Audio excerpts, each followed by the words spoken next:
دوستو آپ دیکھ رہے ہیں انفو پوائنٹ، حیرت انگیز اور دلچسپ معلومات کی سیریز میں آج ہم آپ کو اہرام مصر میں سے سب سے بڑے حرم کے بارے میں بتائیں گے جو کہ فرعون کا مقبرہ کہلاتا ہے، جس کا نام خوفو تھا۔ فرعون خوفو کے بارے میں تاریخ میں ملتا ہے کہ خوفو نہ تو جنگجو تھا اور نہ ہی کوئی فاتح۔ اس نے عوام کی فلاح و بہبود کے لیے بھی کوئی خاص کام نہیں کیا تھا اور نہ ہی وہ کوئی قانون ساز یا عالم تھا، لیکن خوفو نے اس بات کا اہتمام ضرور کیا تھا کہ ہزاروں سال گزرنے کے بعد بھی جب ان گنت بادشاہوں اور شاہی خاندانوں کا نام مٹ جائے تو لوگ اسے ضرور یاد رکھیں۔ اسی لیے اس نے ایک مقبرہ تعمیر کروایا۔ یہ مقبرہ انسانی ہاتھوں سے بنی ایک ایسی تعمیر ہے کہ اس سے بہتر شاید ہی کوئی دوسرا حرم ہو، یا یوں کہا جائے کہ شاید ہی کوئی اس جیسا بنا سکے گا۔ یہی شاہکار خوفو کو نقش دوام دے گیا۔ خوفو کا حرم دریائے نیل کے مغربی کنارے سے کچھ ہی میل دور غیزہ نامی گاؤں کے قریب واقع ہے۔ یہ حرم گویا ایک مصنوعی پہاڑ ہے۔ خوفو نے اسے اخت یعنی عظیم الشان کا نام دیا۔ یہ نام اس عمارت کی تعمیر کے 50 صدیوں بعد بھی حرم پر بالکل موزوں بیٹھتا ہے۔ خوفو کو تاریخ کا حصہ بنے 5000 سال گزر چکے ہیں۔ وہ مصر کا ایک قدیم اور مشہور و معروف فرعون گزرا ہے۔ اس کا دور حکومت 2900 سے 2875 قبل مسیح رہا۔ مطلب یہ کہ حضرت یوسف علیہ السلام نے مصر کے وزیر کی حیثیت سے کام کیا تو اس وقت یہ حرم کافی قدیم ہو چکا تھا۔ وہ یقیناً اس کے قریب سے گزرے ہوں گے اور اسے دن کے وقت دمکتے ہوئے اور رات کو ستاروں سے باتیں کرتے دیکھا ہوگا۔ حرم کے قریب ایک معبود بھی تھا جہاں دن رات اس بادشاہ کی مناجات کی جاتی۔ حضرت یوسف علیہ السلام کے دور میں یہ حرم آج کی نسبت زیادہ اونچا تھا، کیونکہ گزشتہ صدیوں میں اس حرم کے پتھر قلعہ قاہرہ اور محل کی تعمیر کرنے میں استعمال کر لیے گئے تھے۔ نرم چونے کے پتھروں یا پالش کیے ہوئے گرینائٹس نے اس کی بالائی سطح کو ڈھکا ہوا تھا، لیکن اب ان پتھروں کا وجود بھی باقی نہیں ہے۔ اس حرم کی ٹوٹی پھوٹی سطح اب بھی متاثرہ کن نظر آتی ہے۔ ماضی میں یہ حرم 481 فٹ بلند تھا، اب اس کی بلندی 455 فٹ رہ گئی ہے۔ اس کے نچلے حصے کی چوڑائی ایک سے دوسرے کونے تک 52 فٹ ہے اور اس کا کل رقبہ 12.5 ایکڑ ہے۔ اس کی تعمیر میں پتھر کے 23 لاکھ بلاک استعمال کیے گئے تھے۔ ہر پتھر کا وزن 2.5 ٹن کے قریب ہے۔ وقت اور انسان کے ہاتھوں شکست کے باوجود اس کا رقبہ 8 کروڑ 50 لاکھ مربع فٹ تک ہے۔ یہ دیو ہیکل عمارت کوئی مندر نہیں کہ دیوتاؤں کی عظمت کا ثبوت پیش کرے، اور نہ ہی یہ شاہی دربار یا دفاعی نوعیت کی عمارت تھی، بلکہ یہ صرف ایک مقبرہ ہے۔ پھر بھی خوفو اپنے محل کی کھڑکیوں سے اسے تعمیر ہوتا دیکھ کر یقیناً بہت خوش ہوتا ہوگا۔ تاہم خوشی کی وجہ یہ نہیں تھی کہ فن تعمیر کی محبت نے اسے اس عظیم عمارت بنانے پر اکسایا تھا، بلکہ اس کو بنانے سے اسے احساس تحفظ ملا تھا۔ یہ تحفظ کسی عام دشمن سے نہیں تھا، کیونکہ اس کی افواج شام یا عرب سے حملہ آور ہونے والے دشمنوں کا مقابلہ کرنے کی بھرپور صلاحیت رکھتی تھیں، لیکن ایک دشمن ایسا تھا کہ جس کے خلاف کوئی ڈھال کارگر نہیں تھی، جسے بڑے سے بڑا عظیم لشکر بھی شکست نہیں دے سکتا، اور وہ دشمن موت تھی۔ اسے بخوبی علم تھا کہ سب انسانوں کی طرح فرعون بھی فانی ہیں، اور وہ دن قریب ہے کہ جب اس کی تمام شان و شوکت اور جاہ و جلال ختم ہوگا اور وہ محض ایک لاش بن جائے گا۔ لیکن وہ موت کو بھی شکست دینا چاہتا تھا۔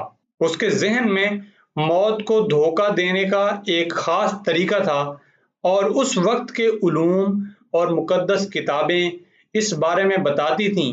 یہ فارمولہ، جو کہ چند پروہتوں کو ہی معلوم تھا، ان کے مطابق یہ اتنا کارگر فارمولہ تھا کہ اس کی مدد سے روح کو جسم سے نکلنے کے بعد محفوظ کیا جا سکتا تھا۔ قدیم مصر کی دینیات عجیب و غریب ہے، جسے اس کی تمام تر پیچیدگیوں اور گہرائیوں کے ساتھ شاید کبھی بھی سمجھا نہ جا سکے۔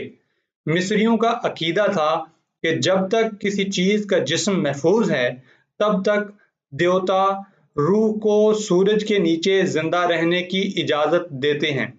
اسی لیے فرعون اور دوسرے عظیم لوگ اپنی لاش کو گلنے سڑنے سے بچانے کی بھرپور کوششیں کرتے تھے۔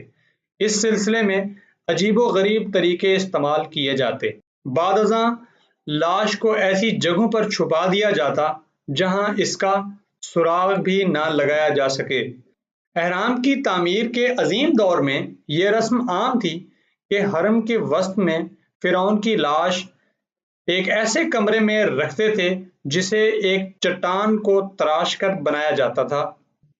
اپنے مقبرے کی تعمیر ہر بادشاہ کی بنیادی دلچسپی بن جایا کرتی تھی۔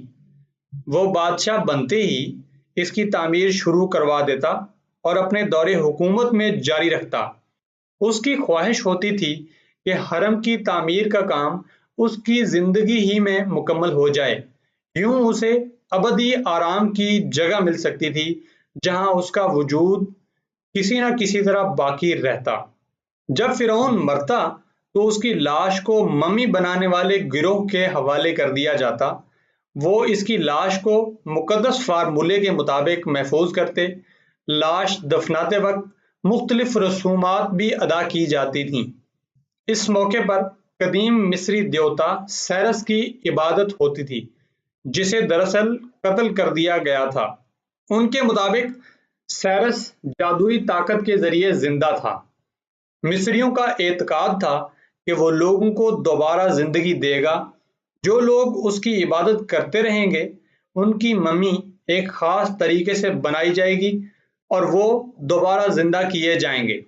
ممی کو ایک سرنگ کے ذریعے حرم کے اندر بنائے گئے کمرے تک پہنچایا جاتا اور لاش کو سنگی تابوت میں رکھا جاتا۔ اس کے ساتھ کھانا، پانی، نہانے دھونے کا سامان، جادو کی ایک چھڑی اور دشمنوں اور سانپوں سے بچانے کے ٹوٹکے بھی رکھے جاتے۔ پھر گہری سرنگ کو ریت اور بجری سے اس طرح بھرا جاتا کہ کوئی بھی اس کا سراغ نہ لگا سکے۔ خوفو نے اپنی حکومت کے ابتدائی دور میں ہی عظیم حرم کی تعمیر کا حکم دے دیا تھا، اور حکومت کا کل آمدن حصہ اس واحد مقصد کی تکمیل پر لگا ڈالا۔ یہ مقصد کیا تھا؟ دنیا کی عظیم ترین عمارت تلے ایک چھوٹے سے کمرے میں ممی بن کر ختم ہو جانا۔ خوفو کی موت کے 2000 سال بعد عظیم یونانی مورخ ہیروڈوٹس نے مصر کا سفر کیا۔ اس نے پروہتوں سے خوفو کے بارے میں معلومات اکٹھی کیں۔ پروہتوں نے بتایا کہ خوفو ایک مکار انسان تھا جس نے تاج و تخت سنبھالتے ہی دیوتاؤں کے سامنے ہونے والی تمام قربانیاں بند کرا دی تھیں اور معبودوں پر تالے ڈلوا دیے تھے۔ پھر لاکھوں لوگوں کو اپنے مقبرے کی تعمیر کے لیے جبری بھرتی کر لیا تھا۔ مقبرے پر کام کرنے والے 1,00,000 مزدور 10,000 ہزار کے گروہوں یا جتھوں کی شکل میں کام کیا کرتے تھے۔ ہر گروہ ایک وقت میں 3 ماہ تک کام کرتا۔ گو پتھروں کو حرم تک لانے میں 10 سال صرف ہوئے۔